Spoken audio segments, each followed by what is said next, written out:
नमस्कार, डेली 24 भारत देख रहे हैं आप। मैं हूं आपके साथ साहिल धुलिया। बुलेटिन की शुरुआत करेंगे।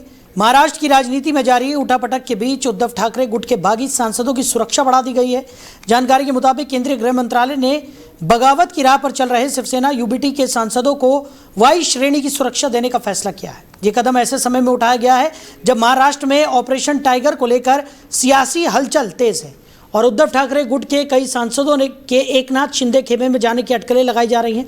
सूत्रों के अनुसार इन सांसदों को संभावित खतरे और सुरक्षा संबंधी आकलन के आधार पर यह फैसला लिया गया है। दूसरी ओर शिवसेना यूबीटी के नेता संजय राउत लगातार बागी सांसदों पर निशाना साध रहे हैं और पार्टी विरोधी गतिविधियों में शामिल नेताओं के खिलाफ कार्रवाई की चेतावनी दे चुके हैं। माना जा रहा है कि आने वाले दिनों में महाराष्ट्र की राजनीति में और बड़े घटनाक्रम सामने आ सकते हैं। इस बीच बागी सांसदों की सुरक्षा बढ़ाए जाने के फैसले ने सियासी चर्चाओं को और तेज कर दिया है। तो ऑपरेशन टाइगर के बीच हलचलें तेज होती हुई नजर आ रही है। महाराष्ट्र की राजनीति में बड़ा सियासी तापमान दिखाई पड़ रहा है। बागी सांसदों की सुरक्षा को बढ़ा दिया गया है। गृह मंत्रालय ने वाई श्रेणी की सुरक्षा देने का फैसला यहां पर लिया है।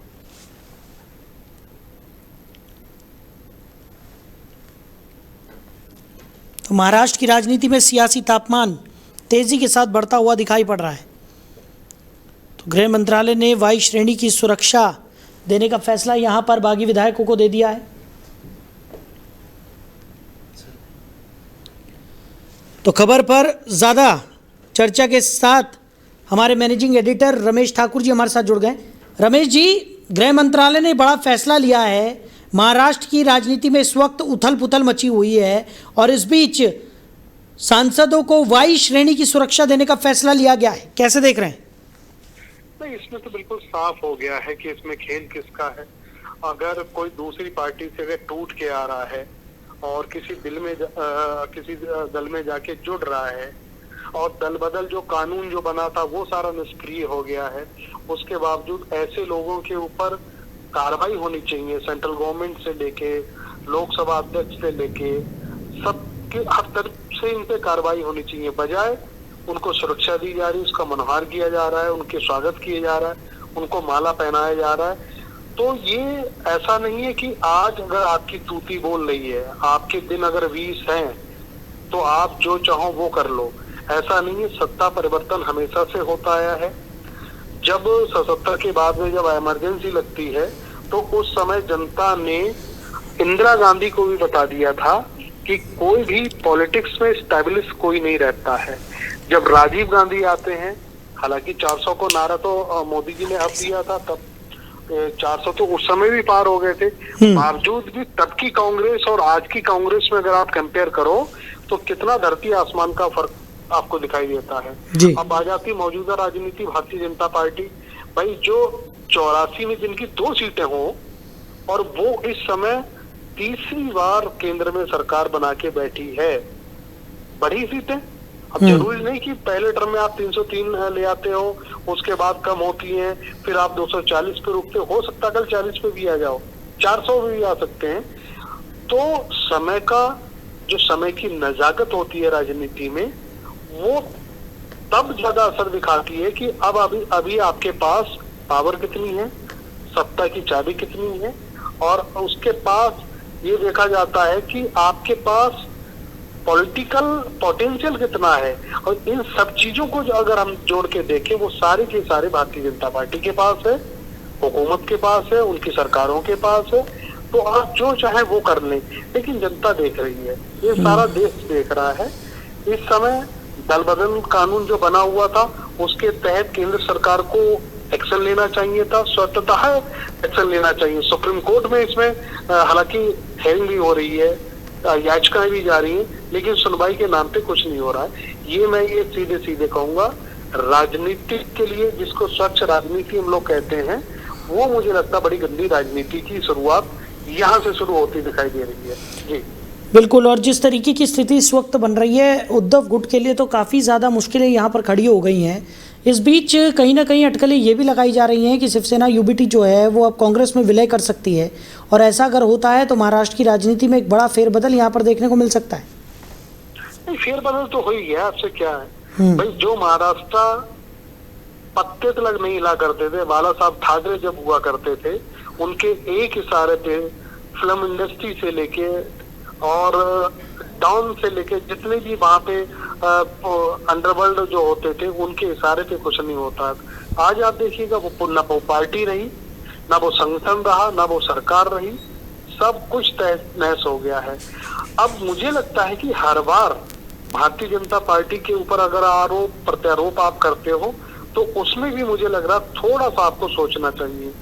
जब आप अपने लोगों को ही नहीं रोक सकते हो, अपने लोगों को इकट्ठा नहीं कर सकते हो, एक मंच के सामने नहीं रख सकते, तो कमियां कहीं ना कहीं आपकी भी हैं। अगर सामने वाला बहुत आपका विश्वास पात्र है, आपके पक्ष में खड़ा हुआ है और उनकी सारी इच्छाएं खुशियां आपने पूरी कर रखी है, तो वो कहीं नहीं जाएगा। अगर वो व्यक्ति आपसे रोस्ट है अंदर खाने, जो उनकी आपकी इच्छाएं भी पूरी नहीं कर पाए हैं, तो बहुत सारी ऐसी चीजें, तो उसको मौका जब मिलेगा वो भाग जाएगा। कमोबेश ऐसा इस समय हो रहा है, चाहे टीएमसी हो जाए, चाहे उद्धव ठाकरे गुट हो जाए, या दूसरे दल और भी हो जाए, हर दल में यही हो रहा है कि भैया इस समय हमें किससे फायदा है और कौन सी पार्टी हमारे लिए अच्छा सोच सकती है, तो उसी तरफ सब लोग जा रहे हैं। और रही बात आपने कहा कि उलटफेर, देखो इससे ज्यादा उलटफेर साहिल जी नहीं हो सकता है। जो आपके पास 18 सांसद हुआ करते थे पिछली सरकारों में, 2019 का जब लोकसभा चुनाव हुआ था, 18 से लेके अब आपको 12-13 पे आ जाते हो, उसमें आधे चले जाते हैं।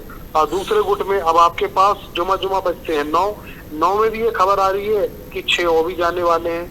तो फिर तो वही आ गया ना, आपके पास नीलबटा सन्ना था, इसको उलटफेर थोड़ी कहोगे, इसको तो कहोगे सुनामी आई थी जिसमें आपकी पूरी पार्टी बह गई, सरकार बह गई, विधायक बह गए, सांसद बह गए, सिर्फ आप अब सिंगल बच्चे हो। अब आपको क्या करना है ये आपके ऊपर डिपेंड करता है। जी बिल्कुल। चलिए रमेश जी, हमारे साथ जुड़ने के लिए, इस तमाम चर्चा के लिए आपका बहुत शुक्रिया। तो महाराष्ट्र की राजनीति में उथल पुथल देखने को मिल रही है। बागी सांसदों की सुरक्षा को भी बढ़ा दिया गया है। गृह मंत्रालय ने वाई श्रेणी की सुरक्षा देने का फैसला यहां पर लिया है। ऑपरेशन टाइगर के बीच हलचलें काफ़ी ज़्यादा बढ़ गई हैं। वहीं मुख्यमंत्री योगी आदित्यनाथ के प्रस्तावित अयोध्या दौरे से पहले एक अहम खबर सामने आई है। जानकारी के मुताबिक इस बार श्री राम जन्मभूमि तीर्थ क्षेत्र ट्रस्ट के महासचिव चंपत राय मुख्यमंत्री योगी के साथ मंच साझा करते नजर नहीं आएंगे। बताया जा रहा है कि राम मंदिर चढ़ावा विवाद और उससे जुड़े आरोपों के बीच ये फैसला चर्चाओं का विषय बना हुआ है। हालांकि ट्रस्ट या प्रशासन की ओर से इस संबंध में कोई आधिकारिक बयान जारी नहीं किया गया है। मुख्यमंत्री योगी आदित्यनाथ अयोध्या दौरे के दौरान विभिन्न कार्यक्रमों में हिस्सा लेंगे और रामलला के दर्शन भी करेंगे। इस बीच चंपत राय के मंच से दूरी बनाए रखने की खबर ने राजनीतिक और धार्मिक मंत्रालयों गलियारों में चर्चाओं को तेज कर दिया है। हाल के दिनों में राम मंदिर के चढ़ावे और प्रबंधन को लेकर कई सवाल उठे हैं, जिन पर विपक्ष भी लगातार हमलावर रहा है। ऐसे में योगी के दौरे के दौरान चंपत राय की गैर मौजूदगी को कई तरह से देखा जा रहा है। हालांकि आधिकारिक तौर पर इसकी वजह स्पष्ट नहीं की गई है और सभी की नज़रें अब अयोध्या दौरे के कार्यक्रमों पर टिकी हुई हैं। वहीं उत्तर प्रदेश में लखनऊ और कानपुर के बीच कनेक्टिविटी को और बेहतर बनाने की दिशा में बड़ा कदम उठाया जा रहा है। मुख्यमंत्री योगी आदित्यनाथ ने Lucknow Kanpur rapid rail corridor और आउटर रिंग रोड से जुड़े विकास कार्यों की समीक्षा करते हुए परियोजनाओं को तेजी से आगे बढ़ाने के निर्देश दिए हैं। प्रस्तावित रैपिड रेल कॉरिडोर के जरिए दोनों शहरों के बीच यात्रा का समय काफ़ी कम होने की उम्मीद है। इसके साथ ही आउटर रिंग रोड और अन्य कनेक्टिविटी परियोजनाओं के जरिए क्षेत्र में यातायात का दबाव कम करने और औद्योगिक विकास को बढ़ावा देने की भी योजना है।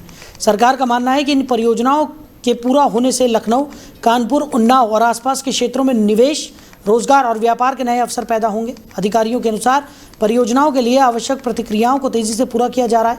मुख्यमंत्री ने स्पष्ट निर्देश दिए हैं कि विकास कार्यों की गुणवत्ता से कोई समझौता न किया जाए और तय समय सीमा के भीतर परियोजनाओं को पूरा किया जाए। माना जा रहा है कि ये परियोजनाएं उत्तर प्रदेश के स्टेट कैपिटल रीजन को नई रफ्तार देने में अहम भूमिका निभाएगी।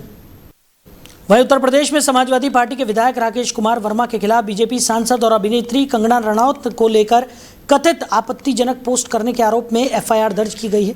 प्रतापगढ़ की रानीगंज सीट से विधायक राकेश कुमार वर्मा का एक वीडियो और सोशल मीडिया पोस्ट वायरल होने के बाद विवाद शुरू हुआ। आरोप है कि इसमें उन्होंने महिला सांसद के खिलाफ अनुचित टिप्पणी की थी। इस मामले में बीजेपी युवा मोर्चा के जिलाध्यक्ष अंशुमान सिंह ने शिकायत दर्ज कराई, जिसके आधार पर पुलिस ने कार्रवाई की। पुलिस के मुताबिक विधायक के खिलाफ भारतीय न्याय संहिता की धारा 352 समेत सूचना प्रौद्योगिकी अधिनियम की संबंधित धाराओं में मुकदमा दर्ज किया गया है। फिलहाल मामले की जांच की जा रही है और वायरल वीडियो व पोस्ट की भी पड़ताल की जा रही है। इस घटनाक्रम के बाद प्रदेश की राजनीति में बयानबाजी तेज हो गई है। विपक्ष और सत्ता पक्ष के नेताओं की प्रतिक्रियाएं भी सामने आ रही हैं। हालांकि समाजवादी पार्टी की ओर से इस मामले पर अभी तक कोई आधिकारिक बयान जारी नहीं किया गया है। वहीं केंद्र सरकार ने दिल्ली हाई कोर्ट में टेलीग्राम को लेकर बड़ा दावा किया है। सरकार का कहना है कि ये मैसेजिंग प्लेटफॉर्म सिर्फ नीट परीक्षा में कथित गड़बड़ियों के लिए ही नहीं बल्कि आतंकी गतिविधियों और संगठित अपराधों के लिए भी सुविधाजनक माध्यम बनता जा रहा है। सरकार ने अदालत में कहा है कि टेलीग्राम के कुछ फीचर्स का दुरुपयोग कर गैरकानूनी गतिविधियों को अंजाम दिया जा रहा है और कई बार प्लेटफॉर्म से अपेक्षित सहयोग नहीं मिला। इसी आधार पर केंद्र ने टेलीग्राम पर लगाए गए अस्थायी प्रतिबंध का बचाव किया है। सरकार का कहना है कि राष्ट्रीय सुरक्षा और सार्वजनिक हित को ध्यान में रखते हुए ये कदम उठाया गया। और दूसरी ओर टेलीग्राम ने इस कार्रवाई को चुनौती देते हुए कहा कि वो अवैध कंटेंट के खिलाफ लगातार कार्रवाई करता रहा है और प्रतिबंध से करोड़ों सामान्य उपयोगकर्ताओं के प्रभावित होने की भी बात निकलकर सामने आई है। फिलहाल इस मामले की सुनवाई दिल्ली हाई कोर्ट में जारी है और केंद्र सरकार ने अदालत को भरोसा दिलाया है कि वो अपने दावों के समर्थन में जरूरी साक्ष्य भी पेश करेगी। वहीं दिल्ली में साइबर ठगी के एक बड़े मामले का खुलासा हुआ है, जिसमें देश के एक पूर्व प्रधानमंत्री के बेटे से करीब 7 करोड़ रुपए की ठगी की गई। पुलिस के मुताबिक ठगों ने खुद को निवेश सलाहकार बताकर पीड़ित को ऊंचे मुनाफे का झांसा दिया और कई चरणों में बड़ी रकम अपने खातों में ट्रांसफर करा ली। जब पीड़ित को धोखाधड़ी का एहसास हुआ तो मामले की शिकायत दिल्ली पुलिस की साइबर सेल में दर्ज कराई गई। शिकायत मिलते ही पुलिस ने जांच शुरू की और विभिन्न बैंक खातों में ट्रांजैक्शन की पड़ताल की।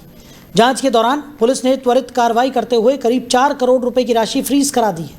अधिकारियों के अनुसार इस मामले में कई संदिग्ध खातों और डिजिटल माध्यमों का इस्तेमाल किया गया था, जिनकी जांच की जा रही है। पुलिस का कहना है कि पूरे नेटवर्क का पता लगाने के लिए तकनीकी और वित्तीय पहलुओं की गहन जांच की जा रही है। साथ ही लोगों से अपील की गई है कि निवेश से जुड़े किसी भी प्रस्ताव पर भरोसा करने से पहले उसकी पूरी जांच पड़ताल जरूर कर लें और अनजान लोगों के झांसे में ना आए। वहीं छत्तीसगढ़ के कोरिया जिले में भाजपा नेता भारत सिंह गहरवार की मौत से जुड़ा सनसनीखेज मामला सामने आया है। शुरुआती जानकारी के मुताबिक भारत सिंह गहरवार अपनी फॉर्च्यूनर गाड़ी में सवार थे, तभी कुछ हमलावरों ने कथित तौर पर वाहन को घेर लिया। आरोप है कि गाड़ी के दरवाजे बाहर से लॉक कर दिए गए और उसके बाद वाहन में आग लगा दी गई। इस दर्दनाक घटना में भारत सिंह गहरवार की जिंदा जलकर मौत हो गई। बताया जा रहा है कि घटना के दौरान उनके साथ मौजूद अन्य लोग भी गंभीर रूप से झुलस गए, जिनमें से कुछ की बाद में मौत हो गई। तो पुलिस की शुरुआती जांच में रेत खनन को लेकर पुरानी रंजिश और विवाद का एंगल सामने आया है। मामले की गंभीरता को देखते हुए वरिष्ठ पुलिस अधिकारी मौके पर पहुंचे और जांच शुरू की। अब तक कई आरोपियों को हिरासत में लिया जा चुका है, जबकि अन्य की तलाश जारी है। घटना के बाद इलाके में तनाव का माहौल है और अतिरिक्त पुलिस बल तैनात कर दिया गया है। पुलिस का कहना है कि सभी पहलुओं को ध्यान में रखते हुए जांच की जा रही है और दोषियों के खिलाफ कड़ी कार्रवाई की जाएगी। वहीं झारखंड की राजधानी रांची स्थित राष्ट्रीय स्वयंसेवक संघ यानी कि आरएसएस कार्यालय पर पेट्रोल बम हमले की जांच में बड़ा खुलासा हुआ है। जांच एजेंसियों को इस मामले में पाकिस्तान कनेक्शन के संकेत मिले हैं। सूत्रों के मुताबिक आरोपियों के तार पाकिस्तान की खुफिया एजेंसी आईएसआई से जुड़े हुए पाए गए हैं। जांच में सामने आया है कि आरोपियों को कथित तौर पर आरएसएस कार्यालय को निशाना बनाने का काम सौंपा गया था। मामले की गंभीरता को देखते हुए पुलिस ने गैरकानूनी गतिविधि रोकथाम अधिनियम यानी यूएपीए की धाराएं भी लगा दी हैं। इससे पहले रांची के आरएसएस कार्यालय पर देर रात पेट्रोल बम से हमला किया गया था, जिसका सीसीटीवी फुटेज भी सामने आया था। घटना के बाद सुरक्षा एजेंसियों ने जांच तेज करते हुए कई अहम सुराग जुटाए। सूत्रों के अनुसार आरोपियों की गतिविधियों और संपर्कों की गहन जांच की जा रही है। वहीं सुरक्षा एजेंसियां इस बात का पता लगाने में जुटी हैं कि इस साजिश के पीछे और कौन कौन लोग शामिल थे। मामले को राष्ट्रीय सुरक्षा से जुड़ा मानते हुए जांच का दायरा बढ़ा दिया गया है। निवारनपुर स्थित आरएसएस कार्यालय जो झारखंड प्रांत का प्रधान कार्यालय है और यहाँ पर बरसों से स्थित है। इस कार्यालय पर पेट्रोल बम से हमला करना कहीं न कहीं एक बड़ी साजिश का परिणाम था। भगवान की कृपा से यह साजिश बेनकाब हो गया। ये सिर्फ आरएसएस कार्यालय पर हमला नहीं था, सिर्फ इसको जलाने का प्रयास नहीं था, बल्कि पूरे झारखंड को जलाने का प्रयास था, जिसमें वो सफल नहीं हुए।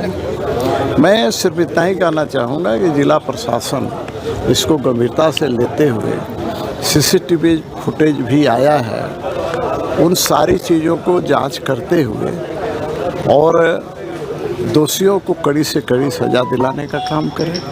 भविष्य में ऐसी पुनरावृत्ति न हो यह सुनिश्चित करें। चूँकि आरएसएस कार्यालय पर हमला का अर्थ यह है यहाँ के सनातनियों पर हमला है दूसरा ये है कि आरएसएस कार्यालय पर यदि कोई घटना घट गई रहती तो निश्चित रूप से पूरा झारखंड के अंदर आग बढ़ जाता। निवारनपुर स्थित आरएसएस कार्यालय जो झारखंड प्रांत का प्रधान कार्यालय है और यहाँ पर बरसों से स्थित है, इस कार्यालय पर पेट्रोल बम से हमला करना कहीं न कहीं एक बड़ी साजिश का परिणाम था।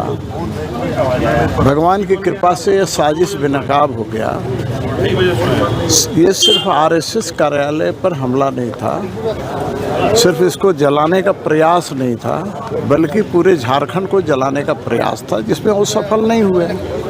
मैं सिर्फ इतना ही कहना चाहूँगा कि जिला प्रशासन इसको गंभीरता से लेते हुए सीसीटीवी फुटेज भी आया है, उन सारी चीज़ों को जांच करते हुए और दोषियों को कड़ी से कड़ी सज़ा दिलाने का काम करें। भविष्य में ऐसी पुनरावृत्ति न हो यह सुनिश्चित करें, क्योंकि आरएसएस कार्यालय पर हमला का अर्थ यह है यहाँ के सनातनियों पर हमला है। दूसरा ये है कि आरएसएस कार्यालय पर यदि कोई घटना घट गई रहती तो निश्चित रूप से पूरा झारखंड के अंदर आग बढ़ जाता।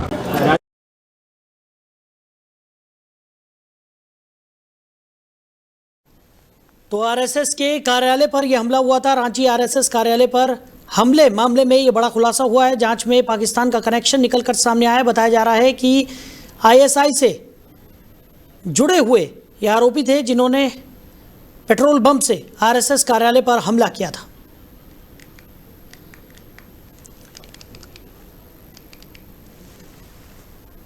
तो रांची के आरएसएस कार्यालय पर पेट्रोल बम से यह हमला किया गया था।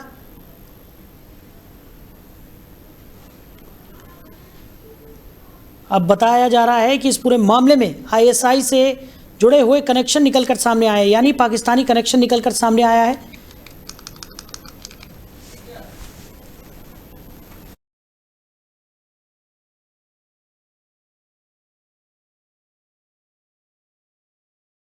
किस तरीके से आरएसएस कार्यालय रांची में ये पेट्रोल बम से हमला किया गया था, जिसके बाद से लगातार इस पूरे मामले में जांच पड़ताल की जा रही थी और अब इस पूरे मामले में पाकिस्तानी कनेक्शन निकलकर सामने आया है। बताया जा रहा है कि आरोपी आईएसआई से जुड़े हुए थे, ऐसे संकेत मिले हैं। इस पूरे मामले में अब गहन जांच पड़ताल की जा रही है और जल्द से जल्द इस पूरे मामले में और भी खुलासे होने के संकेत भी दिखाई पड़ रहे हैं। लगातार जांच पड़ताल की जा रही है। बता दें कि रांची के आरएसएस कार्यालय पर पेट्रोल बम से यह हमला किया गया था।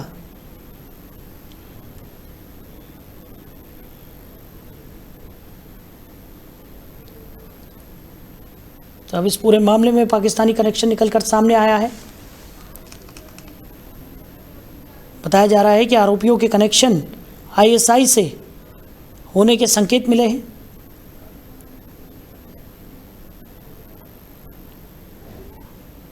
तो रांची आरएसएस कार्यालय में यह हमला हुआ था, पेट्रोल बम से यह हमला किया गया था और अब जांच में ये निकलकर सामने आया है कि हमलावरों का पाकिस्तान कनेक्शन रहा है। आईएसआई के संपर्क में होने के संकेत यहाँ पर मिले हैं इन हमलावरों के, और उसी को लेकर अब जांच पड़ताल को तेज़ी के साथ आगे बढ़ाया जा रहा है। तो जांच पड़ताल में पाकिस्तानी कनेक्शन निकलकर सामने आया है, उसके संकेत मिले हैं। इसी को लेकर अब जांच एजेंसियां अलर्ट मोड में आ गई हैं। बता दें कि रांची के आरएसएस कार्यालय पर पेट्रोल बम से यह हमला किया गया था। तभी से इस पूरे मामले में लगातार छानबीन की जा रही थी और अब इस पूरे मामले में एक नया एंगल निकलकर सामने आया है, जिसमें यह बताया जा रहा है कि आरोपियों के पाकिस्तान के साथ कनेक्शन होने के संकेत मिले हैं। आईएसआई से संपर्क इन आरोपियों का था, ऐसे संकेत मिले हैं और इन्हीं संकेतों के आधार पर जांच एजेंसियां पूरी तरह से अलर्ट मोड पर हैं और लगातार इस पूरे मामले में जांच पड़ताल की जा रही है। आरोपियों की गतिविधियों की भी गहन जांच यहां पर की जाएगी। रांची आरएसएस कार्यालय में हमले से जुड़ा हुआ ये पूरा मामला है।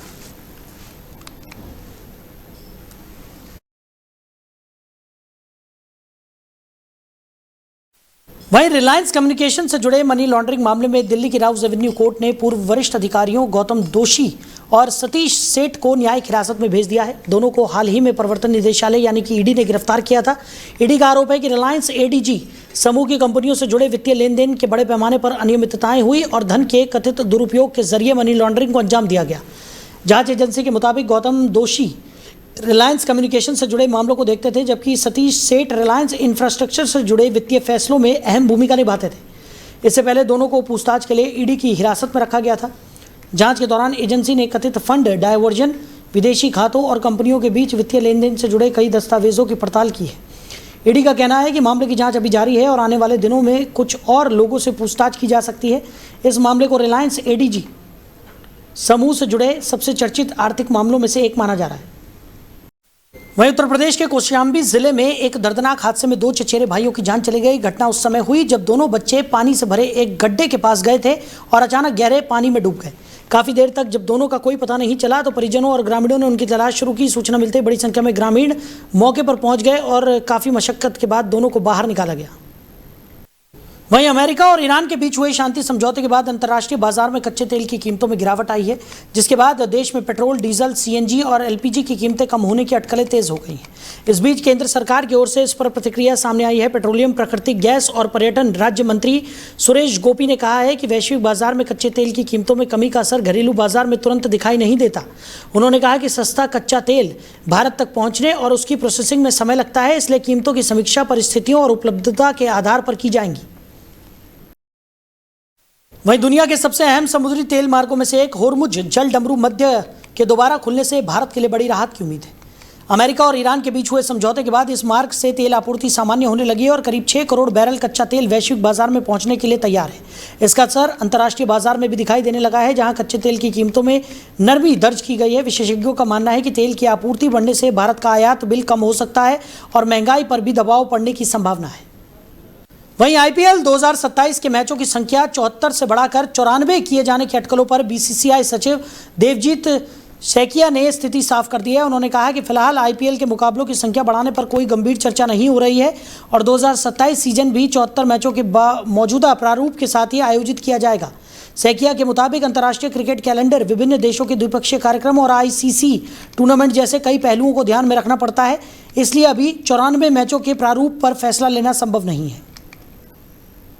वहीं अखिल भारत हिंदू महासभा के राष्ट्रीय अध्यक्ष एवं श्री राम जन्मभूमि प्रकरण में पक्षकार स्वामी चक्रपाणी महाराज ने राष्ट्रपति द्रौपदी मुर्मू को एक विस्तृत ज्ञापन भेजकर श्री राम जन्मभूमि तीर्थ क्षेत्र ट्रस्ट से जुड़े मामलों की निष्पक्ष जांच की मांग की है।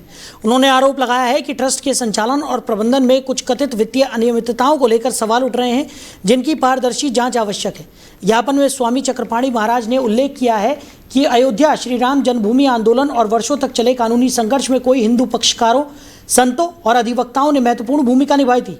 सर्वोच्च न्यायालय के ऐतिहासिक निर्णय के बाद जब श्री राम मंदिर निर्माण का मार्ग प्रशस्त हुआ, तब ट्रस्ट का गठन किया गया। लेकिन आरोप है कि जिन मूल पक्षकारों ने इस आंदोलन में सक्रिय भूमिका निभाई थी, उन्हें ट्रस्ट में उचित प्रतिनिधित्व नहीं दिया गया।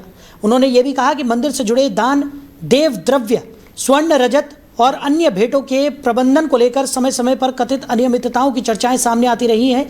यदि इसमें कोई सच्चाई है तो ये करोड़ों राम भक्तों की आस्था से जुड़ा गंभीर विषय है और इसकी निष्पक्ष जांच होनी चाहिए। स्वामी चक्रपाणी महाराज ने राष्ट्रपति से मांग की है कि किसी भी जांच समिति में मूल हिंदू पक्षकारों को शामिल किया जाए और ट्रस्ट की संरचना की समीक्षा कर उन्हें उचित प्रतिनिधित्व दिया जाए। साथ ही उन्होंने ये भी सुझाव दिया कि जिन अधिवक्ताओं और प्रतिनिधियों ने राम जन्मभूमि आंदोलन में अहम योगदान दिया, उन्हें भी ट्रस्ट में स्थान दिया जाना चाहिए। उन्होंने कहा कि श्री राम मंदिर केवल एक धार्मिक संरचना नहीं, बल्कि करोड़ों लोगों की आस्था, संघर्ष और बलिदान का प्रतीक है। इसलिए इसके संचालन में पूर्ण पारदर्शिता और जवाबदेही सुनिश्चित की जानी चाहिए।